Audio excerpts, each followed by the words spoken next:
আমি এটা গর্ব করে বলতে পারি, আমরা ইনশাল্লাহ অনেস্ট।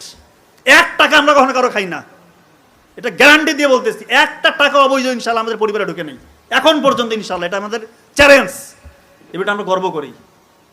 বহুত স্কোপ এসছে, বহুত স্কোপ। তারপরে আমরা দেখি না, ওগুলো আমাদের ওই লোভটা তো থাকতে হবে, ভিতর থেকে আসে না। কই থেকে আসবে ওই লোভ? আমাদের মা বাবা ওইভাবে বড় করছে আমাদেরকে। আমাদের ভিতরে যে আল্লাহ তাআলা যেটা দিবে আমরা এটা দিয়ে খুশি। আল্লাহ তাআলা আলহামদুলিল্লাহ বাড়িয়ে দিচ্ছে। একসময় না খেয়েছিলাম, এখন আলহামদুলিল্লাহ যেটা রাখছে যথেষ্ট ভালো, আলহামদুলিল্লাহ। যে হালতে থাকে আলহামদুলিল্লাহ। গ্রামের মতো জায়গায় যেখানে মানে বিসিএস ক্যাডার হচ্ছে ওই সময় স্বপ্নের মতো, সেই জায়গা থেকে একই বাড়িতে 3 ভাই বোন 3 জনে বিসিএস ক্যাডার। এটা আমি কিন্তু আত্মপ্রচারণা করতেছি না, দয়া করে এটা ওইভাবে নেবেন না।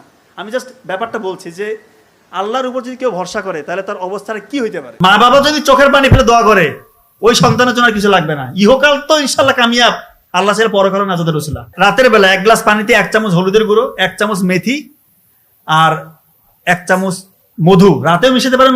মধুটা চাইলে সকালবেলা মিশাতে পারেন। এই যে ভিজিয়ে রেখে সকালবেলা পান করলেন, মধুর মধ্যে রয়েছে গ্লুকোজ এবং ফ্রুক্টোজ, ইনস্ট্যান্ট আপনাকে ব্রেইনের মধ্যে এনার্জি দিবে। তার মানে জিন্দেগিটা আমাদেরকে এমন ভাবে পার করতে হবে যেন ইনশাআল্লাহ আমরা পরকালে সফল হতে পারি। তার মানে কি দুনিয়া লাগবে না নাকি? দুনিয়া লাগবে কি না?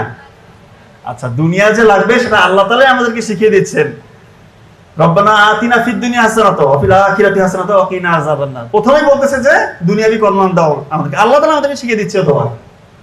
তো দুনিয়ায় কিভাবে চললে পরে ইনশাআল্লাহ পরকালে আমরা নাজাতের ওসিলা হবে, জান্নাতের পথটা সুগম হবে, এবং এটার বাই প্রোডাক্ট হিসেবে আমরা দুনিয়া সফল হয়ে যাব। এর কিছু উৎকৃষ্ট উদাহরণ পবিত্র কোরআনের লোকমান সূরা আপনি পাবেন। লোকমান আলাইহিস সালাম ওনার সন্তানদেরকে উপদেশ বাণী দিয়েছেন কিছু, এগুলো আল্লাহ তাআলা একদম কোট করে পবিত্র কোরআনে নাযিল করেছেন। আমি খুব সংক্ষেপে বলছি, মোটা দাগে 7টা উপদেশ দিয়েছেন। আরো কিছু ছিল, আমি 7টার কথা বলছি। প্রথম কথা, নামাজ কায়েম করতে হবে। 2 নাম্বার, সৎ কাজ করতে হবে। 3 নাম্বার, অসৎ কাজে বাধা দিতে হবে বা নিরুৎসাহিত করতে হবে। 4 নাম্বার, বিপদে ধৈর্য ধরতে হবে। 5 নাম্বার, অহংকার বশত কাউকে অবজ্ঞা করা যাবে না। 6 নাম্বার, গর্ব অহংকার বশত দাপট নিয়ে মাটিতে পা ফেলা যাবে না। নাম্বার 7, অশালীন আচরণ করা যাবে না, চলাফেরায় শালীনতা বজায় রাখতে হবে। আচ্ছা, 1 নাম্বার হচ্ছে নামাজ কায়েমের কথা বলেছে, তাই তো? আমরা মুমিন বান্দা বান্দীদের জন্য 1 নাম্বার ফরজ ইবাদত হচ্ছে পৃথিবীতে নামাজ। নামাজ পড়তেই হবে আপনাকে, যে হালতে থাকেন আপনাকে নামাজ পড়তে হবে। তো নামাজ পড়লে কি লাভটা কি আল্লাহর নাকি? লাভ আমাদের নিজেরই। মেডিকেল সায়েন্স এসে বলছে, যখন আমরা নামাজে দাঁড়াই, একাগ্রচিত্তে যখন নামাজ পড়ি, তখন আমাদের ব্রেইন থেকে নির্দিষ্ট লেভেলে ডোপামিন এবং সেরাটোনিন হরমোন রিলিজ হতে থাকে। আমাদের সারাদিনের